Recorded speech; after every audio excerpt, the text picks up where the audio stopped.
प्यारे दोस्तों, आप सबको प्यार भरा नमस्कार। दोस्तों, हम सभी लोग ज़्यादातर यही सुनते हैं कि बुजुर्गों के पास बैठा करिए। आखिर ऐसा क्यों कहा जाता है? इसलिए दोस्तों, आज की हमारी कथा इसी विषय पर आधारित है। इसलिए मेरा आपसे निवेदन है कि आप इस कथा को अंत तक अवश्य सुनें। दोस्तों, ये कहानी आप अपने दोस्तों को और अपने रिश्तेदारों को शेयर ज़रूर करिएगा। तो चलिए कथा को आरंभ करते हैं। एक बार भगवान शंकर जी और माता पार्वती कैलाश पर्वत पर बैठकर सांसारिक लीला का आनंद ले रहे थे और भगवान शिव माता पार्वती को मृत्यु लोक में घटित हो रही शिक्षा पर्व व्याख्यान सुना रहे थे। भगवान शिव की बातों को सुनकर माता पार्वती के मन में ये जिज्ञासा उत्पन्न हुई कि उम्र का तजुर्बा क्या होता है। जिसके बाद उन्होंने भगवान शिव से पूछा कि हे नाथ, आपने मुझे बताया कि मनुष्य अगर अपने जीवन को सरलता से जीना चाहे तो उसे अपने बुजुर्गों से उनकी उम्र का तजुर्बा लेना चाहिए। कृपया आप मुझे इस बारे में प्रत्यक्ष रूप में समझाने का प्रयास करें। तो माता पार्वती की बातों को सुनकर भगवान शिव ने मृत्यु लोक में रह रहे एक बुजुर्ग व्यक्ति की ओर इशारा करते हुए कहा कि हे देवी, तुम्हारे प्रश्न का उत्तर तो इस वृद्ध पुरुष के साथ होने वाली घटनाओं से मिल जाएंगे। वह वृद्ध पुरुष अपने जीवन के अंतिम पड़ाव में पहुंच चुका था। वह बूढ़ा हो चुका था और बहुत ही सरलता से अपना जीवन यापन कर रहा था। एक दिन वह कहीं जाने के लिए एक ट्रेन में सफ़र करने के लिए बैठा। संयोग से वह कोच खाली था।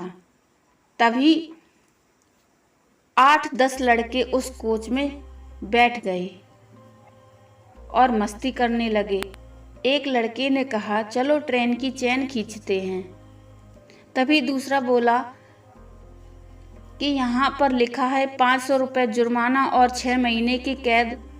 तो तीसरे ने कहा, इतने लोग हैं, चंदा करके 500 रुपये जमा कर देंगे। तभी चंदा किया गया। सारे लड़कों ने अपने अपने पास जितने रुपए उनके पास थे सभी ने पैसे निकाल कर रख दिए और तभी रुपयों को गिना गया तो 1200 रुपये जमा हो गए, जिसमें 200 के 3 नोट थे और 2 50 के नोट थे, बाकी के 100 के नोट थे। चंदा पहले लड़के की जेब में रख दिया गया। तो तीसरे लड़के ने कहा, चलो चैन खींचते हैं। अगर कोई पूछेगा भी तो कह देंगे इस बुढ़े ने खींची है, तो पैसे भी नहीं देने पड़ेंगे। ये बात सुनकर वो बूढ़ा व्यक्ति कहने लगा, बच्चों, मैंने तुम्हारा क्या बिगाड़ा है? मुझे क्यों फंसा रहे हो? लेकिन किसी ने भी उसकी बात नहीं सुनी और जंजीर खींच दी। जब ट्रेन अचानक से रुक गई तो तलाशी करने के लिए टीटी सिपाही के साथ उसी डिब्बे में आए और पूछा कि डिब्बे की चैन किसने खींची। तो सभी लड़कों ने एक स्वर में कहा, इस बुढ़े व्यक्ति ने खींची है। तो टीटी बूढ़े से गुस्से होकर बोला, शर्म नहीं आती इस उम्र में ऐसी हरकत करते हुए? तभी बुढ़े व्यक्ति ने हाथ जोड़कर कहा, साहब, मैंने ही जंजीर खींची है, लेकिन मेरी बहुत बड़ी मजबूरी थी।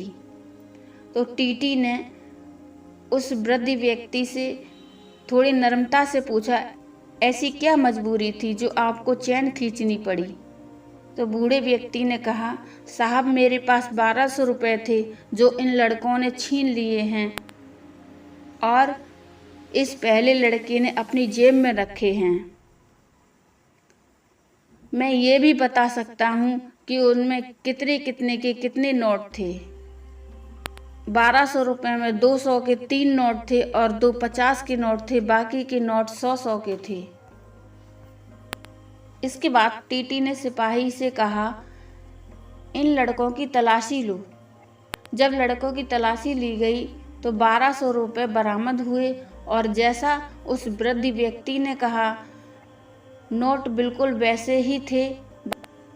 वो 1200 रुपये उस वृद्ध व्यक्ति को वापस कर दिए गए और लड़कों को अगले स्टेशन पर पुलिस के हवाले कर दिया गया। पुलिस के साथ जाते समय लड़के ने वृद्ध की ओर घूर के देखा तो उस बुढ़े व्यक्ति ने भी सफ़ेद मूंछों पर हाथ फेरते हुए कहा, बेटा ये बाल यूं ही सफ़ेद नहीं हुए हैं। इस घटना को देखकर माता पार्वती को अपने प्रश्नों का उत्तर मिल गया था। भगवान शिव ने माता पार्वती को समझाते हुए कहा, हे देवी, मनुष्य को कभी भी बुजुर्गों की बातों को हल्के में नहीं लेना चाहिए, क्योंकि उन्होंने अपने जीवन का लंबा सफ़र तय किया होता है और उन्हें इस बात का अनुभव होता है कि जीवन कैसे जीते हैं। और जिस घर में बुजुर्गों का अनादर होता है वह घर कभी भी सुखी संपन्न नहीं रह सकता, क्योंकि घर परिवार एक वृक्ष की तरह होता है और उस घर के बुजुर्ग उस वृक्ष की जड़ होते हैं। इसलिए जिस वृक्ष की जड़ ही कमज़ोर हो जाएगी, उस वृक्ष के पत्तों को सूखने से कोई नहीं बचा सकता। उस वृक्ष के पत्ते पहले तो पीले पड़ जाएंगे और धीरे धीरे करके सूख जाएंगे। इसी प्रकार घर का बुजुर्ग उस घर की जड़ होता है और जिस घर में बुजुर्गों का निरादर होता है उस घर में पहले तो कलह प्रवेश करती है, फिर उस घर में रहने वाले सदस्यों का उस वृक्ष की भांति पतन होने लगता है।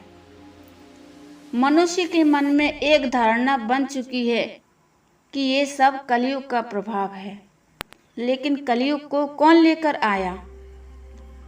उसको अपने ऊपर किसने हावी होने दिया? यह सोचने वाली बात है। इस समाज में जो भी होता है, अच्छा या बुरा, करने वाले तो ये इंसान ही होते हैं। इसलिए हे देवी, जिस घर में कलेश कलह प्रवेश कर जाता है उस घर में लक्ष्मी का आगमन ही समाप्त हो जाता है। इसलिए दोस्तों, मेरी आपसे यही गुजारिश है कि घर के बुजुर्गों का सम्मान करें और उनसे उनके जीवन जीने का तजुर्बा सीखें। और यह वीडियो आगे अपने मित्रों, अपने रिश्तेदारों को ज़रूर शेयर करें ताकि वो भी अपने बुजुर्गों का अनादर ना कर सकें।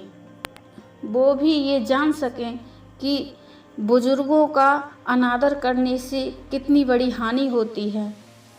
तो बुजुर्ग तो हमारे नींव हैं, तो नींव कमज़ोर नहीं होनी चाहिए। जब हम बुजुर्गों को सम्मान से रखेंगे, जब हम बुजुर्गों का सम्मान करेंगे तो हमारी नींव भी मजबूत होगी।